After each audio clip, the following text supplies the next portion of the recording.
ये अभी मेरे साथ अभिषेक मिश्रा जी बैठे हुए हैं। इनके बारे में मैं कुछ चर्चा करूंगा, कुछ बात करूंगा, लेकिन उसके पहले एक बहुत ही गंभीर विषय पर आज मैंने प्रेस कॉन्फ्रेंस बुलाया है और आप सभी पत्रकार बंधुओं का प्रेस कॉन्फ्रेंस में स्वागत है। वैष्णो देवी यात्रियों पर 9 लोगों पर जो है वो मतलब उन लोगों पर जानलेवा हमला हुआ, जिसमें 9 लोग जो है वो उनका निधन हो गया और 33 लोग घायल हो गए। उसके बाद दाऊदनगर थाना है, दाऊदनगर थाने में बालू माफियाओं ने दरोगा जी को ट्रैक्टर से कुचल दिया। तो ये 2 वारदातें हुई, लेकिन इलेक्ट्रॉनिक चैनल पर या अखबार पर, अखबारों ने भी प्रमुखता से नहीं छापा, कहीं कोने में किसी पेज में छाप दिया और इलेक्ट्रॉनिक चैनल ने भी इस पर कोई चर्चा नहीं की, कोई डिबेट नहीं किया, कुछ नहीं किया। कहने का मेरा मतलब ये है कि आप चाहे 9 हो चाहे 90 हो, आपकी जान जाए या आपका हाथ पैर टूटे, इलेक्ट्रॉनिक चैनलों को मतलब है तो सिर्फ और सिर्फ अनंत अंबानी, ये राधिका मर्चेंट, उर्फी जावेद के छोटे कपड़े, इन लोगों से इन लोगों को मतलब है। और अखबार विज्ञापन आधारित खबरें छाप रहे हैं। कॉमर्शियलाइजेशन का दौर है, व्यवसायीकरण का दौर है, ये उन लोगों का व्यवसाय है, अच्छी चीज है। लेकिन डिजिटल मीडिया जो कि गांव गरीब की समस्या को दिखाता है, और किसी गरीब की बेटी को उसके अहंकारी दामाद ने छोड़ दिया है और वो बेटी घरेलू प्रताड़ना का शिकार हो रही है, घरेलू हिंसा का शिकार हो रही थी, अपने नैहर में आती है तो भाई से पहले डिजिटल मीडिया के पत्रकारों को रोक करके कॉल करती है कि आप आइए और मेरे ऊपर जो प्रताड़ना दिया गया है उसकी खबरों को चलाइए। अगर किसी विधवा को उसका ससुर हिस्सा नहीं दे रहा है, कह रहा है कि नहीं बेटा मर गया तो बहू भी तुम मर जाओ, यानी जो पुरानी सती प्रथा लाने की कोशिश जो हो रही है कि एक औरत विधवा हो गई तो उसके चरित्र पर लांछन लगा दो, उसको डैम घोषित कर दो, गांव में जो ये सारे अत्याचार हो रहे हैं इसको भी एक्सपोज करने का और उनके साथ खड़ा रहने का काम डिजिटल मीडिया कर रही है। ये सारी चीजें हो रही हैं डिजिटल मीडिया के द्वारा। सड़क में ठेकेदार अगर 1 नंबर की जगह 4 नंबर ईंट लगा रहा है तो डिजिटल मीडिया वहां पहुंचता है। अगर नल जल योजना में बड़ा घोटाला हो रहा है मुखिया या वार्ड सदस्य के द्वारा तो वहां पर डिजिटल मीडिया का पत्रकार पहुंच रहा है। अगर पुल पुलिया में जो है वो भ्रष्टाचार हो रहा है तो डिजिटल मीडिया का पत्रकार पहुंच रहा है। तो किसी का व्यक्तिगत किसी लड़की का बलात्कार हो, डिजिटल मीडिया का पत्रकार पहुंचता है। किसी के बेटे की हत्या हो जाए, डिजिटल मीडिया का पत्रकार पहुंचता है। लेकिन डिजिटल मीडिया के साथ में शासन, प्रशासन और जनता भी क्या कर रही है, यही मैं बताने के लिए आज प्रेस कॉन्फ्रेंस किया। ये अभिषेक मिश्रा है, ये एक डिजिटल मीडिया के अभी पत्रकार हैं, अखबारों में भी इन्होंने काम किया और खोजी पत्रकारिता करते हैं। खोजी पत्रकारिता में इनको लगा कि हाँ, पुलिस विभाग के इस अंग के पास जो है वो मतलब पुलिस विभाग के इस कंपोनेंट में, इस इकाई में भ्रष्टाचार है, इन्होंने उसके खिलाफ खबर चला दी।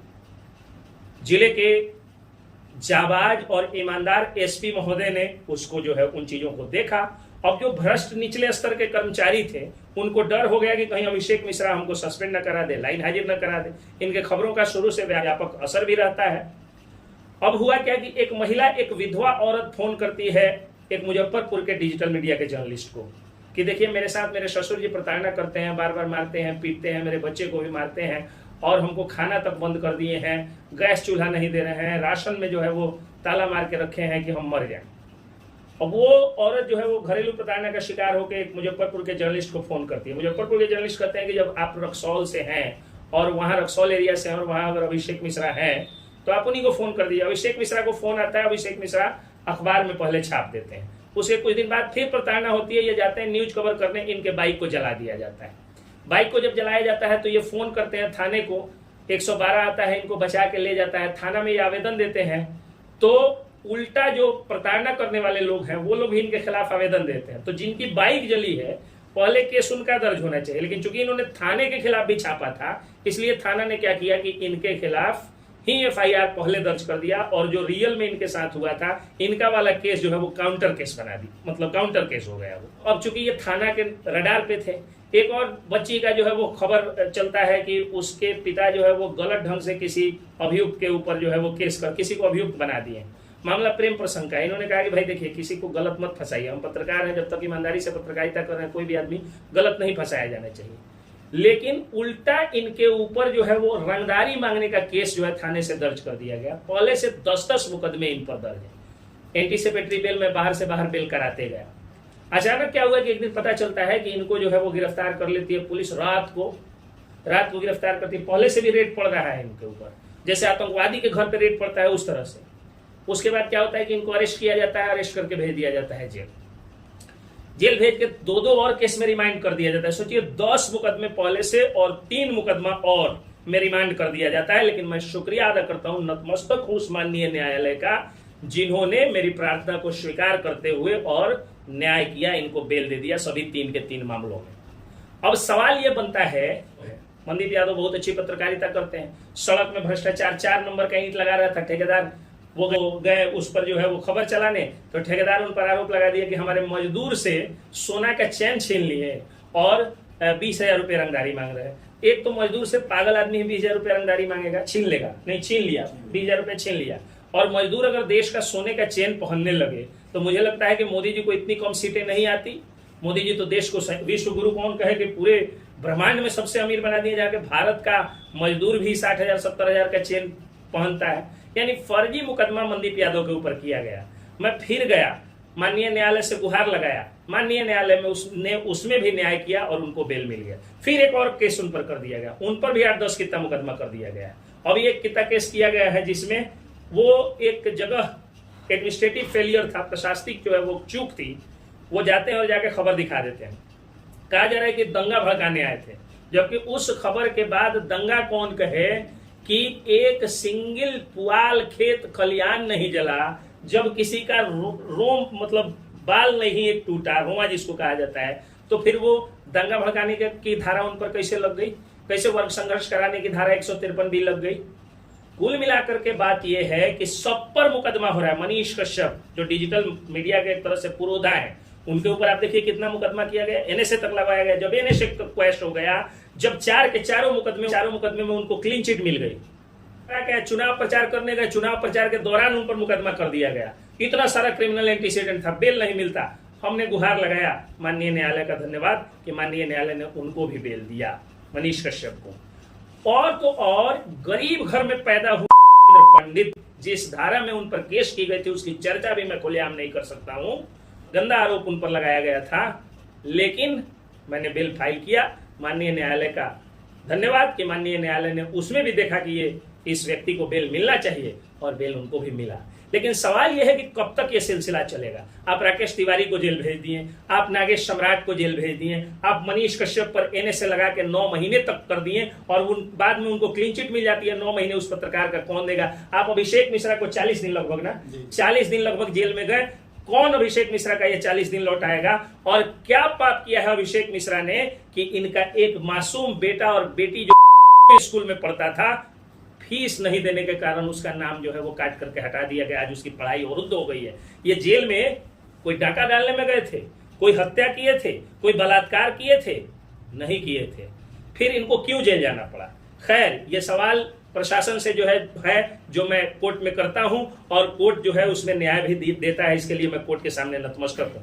लेकिन सवाल समाज से भी मैं करना चाहता हूं कि जब ये जेल में गए थे तो आप लोग कभी गए कि हाँ वो अभिषेक मिश्रा, वो मनीष कश्यप, वो राकेश तिवारी, वो नागेश सम्राट, वो मनदीप यादव, वो संजीत कुशवाहा, जय जी हैं जो है उन पर भी केस हो गया है, बहुत सारे, मतलब नाम लूं तो गिनतियां कम पड़ जाएंगी। तो इनके घर पे कभी आप गए, जाके पूछे कि इनके माँ का आंसू कौन पूछेगा, इनके बच्चों को जो है खाना भी खा रहे हैं कि नहीं, ये आप लोग पूछें।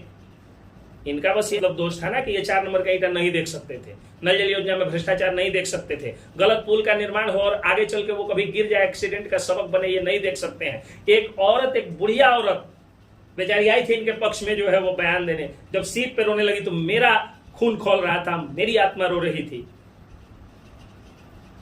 उसका मदद करने अगर कोई आदमी जाएगा तो उसके चरित्र पर या इनके चरित्र पर लांछन लगा दिया जाएगा। इतना घृणित बात लोगों ने कही जिसकी चर्चा भी मैं खुलेआम सोशल मीडिया पे करता हूं। माफ करिएगा आप, जब इनका जन्म हुआ तो वो औरत आई जब, तो गोदी में जो कोहबर में बच्चा रखाता है ना, उसमें ये रखाए थे और उसके साथ अवैध संबंध का जो है वो आरोप इन पर घृणित आरोप लगाया गया जो इनके माँ की उम्र की है। कहना नहीं चाहिए, ब्लाउज फाड़ने का आरोप जो है इनके दादी की उम्र की औरत से लगवाया गया। क्या ये ब्लाउज फाड़ने वाले? इसकी सीबीआई से जांच हो, इसकी एसआईटी से जांच हो, और अगर इन्होंने ब्लाउज फाड़ा है, अगर इनका किसी तरह का कोई संबंध है तो इनको आप जो है वो कड़ी से कड़ी सजा दीजिए। लेकिन अगर ऐसा नहीं है तो खबर को चलने दीजिए। और समाज से मैं एक सवाल पूछना चाहता हूं कि अगर आप लोगों को लगता है कि डिजिटल मीडिया के पत्रकारों को पत्रकारिता छोड़ देनी चाहिए, तो आप लोग कमेंट में लिख करके बताइए। डिजिटल मीडिया के सारे पत्रकारों से मैं अनुरोध करूंगा, हाथ जोड़ दूंगा कि आप लोग छोड़ दीजिए पत्रकार, अखबारों के भरोसे और इलेक्ट्रॉनिक चैनलों के भरोसे सब कुछ रहने दीजिए। लेकिन क्या अगर हमारी हत्या हो जाए, हमारे बच्चों की हत्या हो जाए, अगर किसी के घर में जो है वो लूटपाट हो जाए, डकैती हो जाए, तो आज तक का कैमरा आएगा? या किसी भी चैनल का नाम नहीं लेना चाहिए, किसी भी बड़े चैनल का जिसको सैटेलाइट चैनल है उसका कैमरा आएगा हमारे आंसू पोंछने? नहीं आएगा। ये लोग जो है जीतन राम मांझी के रुमाल तक के खबर को बनाएंगे, उर्फी जावेद के छोटे कपड़े को खबर बना देंगे, ज्योति मौर्य के नाक के जो है वो पसीने को खबर बना देंगे, सीमा हैदर के कान के बाली को खबर बना देंगे, लेकिन अभिषेक मिश्रा के बच्चों का स्कूल छूटना इन लोगों के लिए खबर नहीं होगा। अगर ये खबर होगा तो सिर्फ और सिर्फ डिजिटल मीडिया के पत्रकारों के लिए खबर होगा। तो आज मैं चूंकि फाइनल इनका बेल करा करके आया हूं, हालांकि समय के अनुसार ये वीडियो नहीं है, कुछ दिन बाद मतलब डालेगा लोग, लेकिन जब मैं इनका बेल करा के आया और जब फाइनली ये निकल करके और मुझसे मिलने जाए तो मैं अपने को प्रेस के सामने ये बात कहने से नहीं रोक पाया। मेरा यही कहना है कि क्या दोष था इनके बूढ़े पिताजी का जो आकर के मेरे सीट पर रोते थे कि हमरा बउआ के निकाल दी, हमरा राम के निकाल दी। क्या दशरथ वियोग और राम वियोग जो है दशरथ को आज कलयुग में भी होगा? अरे रावण रहते मर जाते, हमको कोई मतलब नहीं था, जेल जाते कोई मतलब नहीं था, लेकिन जब निर्दोष को फंसाया जाएगा तो उसके साथ तो मैं खड़ा रहूंगा ना। तो समाज से मैं पूछना चाहता हूं, समाज मुझे इस बात का जवाब दे कि अभिषेक मिश्रा के बच्चों का स्कूल कैसे छूटा। समाज मुझे इस बात के लिए जवाब दे कि इनके पिताजी को क्यों जाके हाथ जोड़ी करनी पड़ी कि बेलर हमारा बन जाइए, बच्चा छूट रहा है। क्यों नहीं इनके घर पर जो है वो सैकड़ों की संख्या में लोग पहुंचे कि मैं भी बेलर बनूंगा, मैं भी बेलर बनूंगा और मैं अभिषेक मिश्रा का जमानतदार बनूंगा। क्यों अभिषेक मिश्रा को जो है इनके बच्चों की पढ़ाई का जिम्मा किसी प्राइवेट स्कूल ने नहीं उठाया? कहां मर गए वो समाज सेवी? डिजिटल मीडिया के पत्रकारों पर अत्याचार हो रहा है। सब लोग जानते हैं कि पैसे से ये लोग मैनेज नहीं होंगे, क्योंकि 500 रुपया किसी को दो वो खबर छाप सकता है। इनको 500 रुपया दोगे, आपके खिलाफ खबर चढ़ा के ये जो है 5000 रुपये कमा लेंगे। चैनल मोनेटाइज है, एक वीडियो वायरल होगा 50,000 1 लाख रुपया आ जाएगा। तो पैसा से ये डिजिटल वाला मैनेज नहीं होगा। धमकियों से नहीं डरता है क्योंकि संख्या अब ज्यादा हो गई है। और तो और हमला किया गया डिजिटल मीडिया के पत्रकारों के ऊपर, रॉड से हमला किया गया, लेकिन उससे भी डिजिटल मीडिया का पत्रकार नहीं झुका। तो अब एक बात आ गई है कि मुकदमा कर दो, फर्जी मुकदमा कर दो। मैं शासन प्रशासन से हाथ जोड़ के विनती करता हूं कि जब भी किसी डिजिटल पत्रकार के ऊपर अगर आए एप्लीकेशन तो आप वरीय अधिकारियों से एक बार बात कर लीजिएगा और थोड़ा सा जांच पड़ताल करके ही FIR लॉन्च करिएगा। चूंकि जब बालू माफिया एक दरोगा जी के भी ऊपर ट्रैक्टर चढ़ाता है ना, तो कोई अखबार और इलेक्ट्रॉनिक चैनल वाले नहीं जाते हैं वहाँ डिजिटल मीडिया का पत्रकार ही जाके आपके पत्नी के आंसू दिखाता है, आपके बच्चों के यतीम हुए मासूम बच्चों का चेहरा दिखाता है और आपकी रो रहे माँ का आंसू दिखाता है। तो जब आप पर भी सामत आएगी तो यही डिजिटल मीडिया के पत्रकार जो है वो काम आएंगे। कहा इनको यूट्यूबर कहा, ये सह लिए। आपने इनको गरीब कहा कि 500 रुपये का तो माइक उठा लेता है, सब कुछ बोलने वोलने नहीं आता है। हम गरीब भी सह लिए। कहा इन लोगों ने कि ठीक है हमारी औकात 500 की, आप 500 ही मान लीजिए। हम सब सहते गए। यूट्यूबर जब आप लोगों ने कहा तो सोचा कि यूट्यूबर का मतलब यूट्यूब पर डांस करने वाला भी होता है, लेकिन उन लोगों ने कहा कि नहीं भाई, हमको नहीं कहना है पत्रकार, हम यूट्यूबरे कहा करके खुश हैं। सारे दुख दर्द को सहा इन लोगों ने, सारी बदनामियों को सहा, लेकिन अब कैसे बर्दाश्त होगा कि मुकदमा एक केस किसी पर हो जाता है ना सर, तो बेल जो है वो जब अगर बेलेबल सेक्शन में भी है तो बेल लेने अगर आता है वो आदमी, तो 2 जमानतदार को भाड़ा खर्चा करके और उतना किलोमीटर से लेके आना पड़ता है, दिन भर रहना पड़ता है। सुबह 9 बजे मेरे ऑफिस में आता है लोग और 9 बजे आकर के कागज पत्र तैयार होता है। एक दिन पहले आता है लोग, जब मतलब 2 बार दौड़ना पड़ता है, उसके अलावा दिन भर बैठना पड़ता है।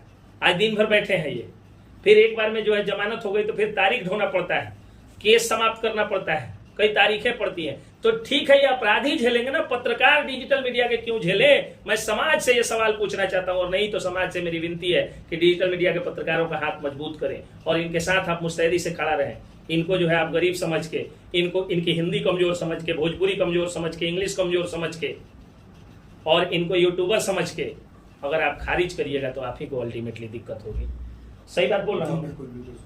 तो ये अभिषेक मिश्रा जी थे।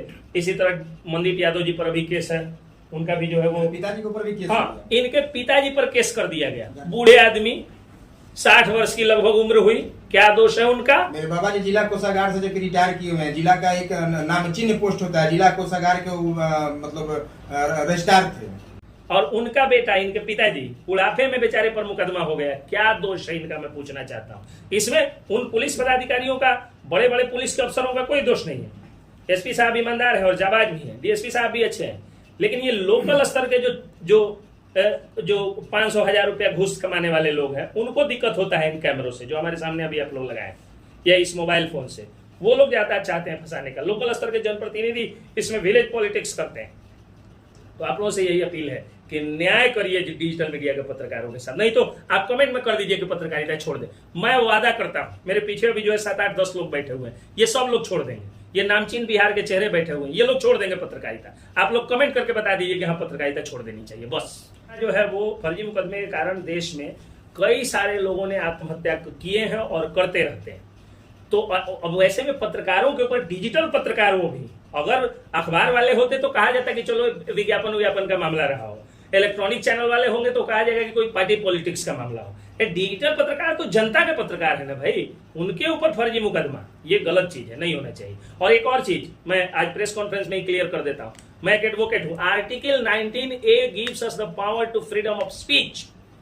19A जो है भारतीय संविधान का आर्टिकल 19A हमें बोलने की आजादी देता है, और उस आजादी के तहत आप जब चाहें जो चाहे खबर दिखा सकते हैं, भ्रष्टाचार के विरुद्ध आवाज उठा सकते हैं। आपसे कोई लाइसेंस और आई कार्ड मांगता है तो वो बकैती झाड़ता है, गलत करता है, गलत जो है वो चीज पूछता है। मैं कौन हूं इस बात का आपको जो है वो क्या प्रूफ है? मैं क्या बोल रहा हूं, भारत का नागरिक हूं, मेरा अधिकार है। आर्टिकल 19A इंडियन कॉन्स्टिट्यूशन मुझे अधिकार देता है कि अगर भ्रष्टाचार होगा तो मैं बोलूंगा। आप आई कार्ड नहीं मांग सकते। आई कार्ड कौन सी का होता है? आई कार्ड तो नौकरी का होता है ना, नहीं तो मेरा आधार कार्ड देख लीजिए आप, आधार कार्ड ही मेरा आई कार्ड है। और जब मैं सोशल मीडिया पे खबरों को डाला हूं, यूट्यूब, फेसबुक, ट्विटर, इंस्टाग्राम के लिए पर आपको अपने विचारों को प्रकट करने के लिए, भ्रष्टाचार के खिलाफ लड़ाई लड़ने के लिए किसी आई कार्ड की जरूरत नहीं है, आपको किसी जो है लाइसेंस की जरूरत नहीं है। आप न्यूज पेपर छापिएगा, सैटेलाइट चैनल चलाइएगा, उसमें आपको जरूरत पड़ेगी। पूरा जो है वो रजिस्ट्रेशन वगैरह का प्रोसेस होता है। और ये जो मोबाइल फोन होता है ना, यूट्यूब चैनल, ये ऑलरेडी रजिस्टर्ड है। TRAI, ट्राइल, telephone regulatory authority of India, telephone regulatory authority of India जो है वो आपके मोबाइल का रजिस्ट्रेशन किया है, और आपका मोबाइल यूट्यूब का रजिस्ट्रेशन किया, और यूट्यूब पर आप मोनेटाइज कराते हैं, अपना बनाते हैं तो रजिस्ट्रेशन करते हैं। 17 को रजिस्ट्रेशन पहले से करा क्या है, और किसको कराना है? हाँ, आप सरकारी पत्रकार, अगर सरकार में बैठे हुए सर आपको पत्रकार नहीं मानते हैं तो मत जाइए आप सरकारी कार्यक्रमों में। क्या जरूरत है प्रधानमंत्री के कार्यक्रम में जाने की? उससे ज्यादा व्यूज आप किसी आम जनता की आवाज को जो है उठा करके आप करा सकते हैं। आप तेजस्वी यादव के रैलियों में मत जाइए, नरेंद्र मोदी जी के रैलियों में मत जाइए, आप सभी पार्टियों के रैलियों में मत जाइए। उन पार्टियों को कहिए कि अगर आपको हमको बुलाना है, क्योंकि आपके लाखों करोड़ों में व्यूज है, जितना बड़े बड़े सैटेलाइट चैनल लोग नहीं दिखाते हैं उससे 100 गुना ज्यादा आप लोग दिखाते हैं, और अखबार तो आपके सामने बहुत बौना हो गया है, तो उतना आपका व्यूज है, आप मत दिखाइए। आज यही दिक्कत हुई है कि जो ये बीजेपी की इतनी सीटें कम आई, क्योंकि कांग्रेस पार्टी ने सोशल मीडिया का सहारा लिया। कांग्रेस पार्टी ने, आप लोग याद करिए, ध्रुव राठी का वीडियो शेयर किया, और बीजेपी ने अंजना ओम कश्यप का शेयर किया, अखबार का कटिंग शेयर किया, आज सीटें कम आ गई। इतना मजबूत नेतृत्व होने के बावजूद, विश्व के सबसे पॉपुलर राष्ट्राध्यक्ष, कार्यकारी राष्ट्राध्यक्ष होने के बावजूद सीटें क्यों कम आई? क्योंकि सोशल मीडिया का, डिजिटल मीडिया का सही से यूज नहीं किया बीजेपी ने। बीजेपी सैटेलाइट चैनल में उलझ के रह गई, अखबारों में, और कांग्रेस पार्टी ने ध्रुव राठी को भजा लिया। आज देखिए ना, जितने भी कांग्रेसी माइंडेड पत्रकार हैं, कौन? ध्रुव राठी कहाँ के हैं, पुण्य प्रसून वाजपेयी कहाँ पे हैं, आपके अभिषार शर्मा कहाँ पे, रविश कुमार कहाँ पे, सब लोग डिजिटल मीडिया पे। यही कारण है कि इस बार कांग्रेस पार्टी को उतनी सीटें आ गई। तो डिजिटल मीडिया के शक्ति को अगर नेता नहीं समझता है, सरकारी अफसर नहीं समझता है, आप भी ठेंगा दिखा दीजिए। तो ये नहीं दिखाएंगे आपको हम, और नहीं तो आपको हमको बुलाना है तो सम्मान पूर्वक आप कार्ड भेजिए, और आप पहल करिए कि हमारा जो है वो जिला कार्यालय से, जिला जनसंपर्क विभाग से हमारा आई कार्ड बन जाए। आप हमको आगे कहिए, आपको जरूरत है, मेरी थोड़ी आपको जरूरत है। हम जनता के पत्रकार है, जनता तो हमको सराखों पे बैठाती है। डिजिटल मीडिया के पत्रकारों पर फर्जी मुकदमा बंद होना चाहिए। मैं इसके खिलाफ लड़ाई लड़ूंगा और लड़ाई चलाऊंगा, और कोर्ट में चाहे जहां भी जाना होगा, हाई कोर्ट में जाना होगा, हाई कोर्ट में भी जाऊंगा, और जाके डिजिटल मीडिया के ऊपर, पत्रकारों के ऊपर हो रहे हमले को रोकने की, मतलब ये जो फर्जी मुकदमे है उसको रोकने की पूरी कोशिश करूंगा।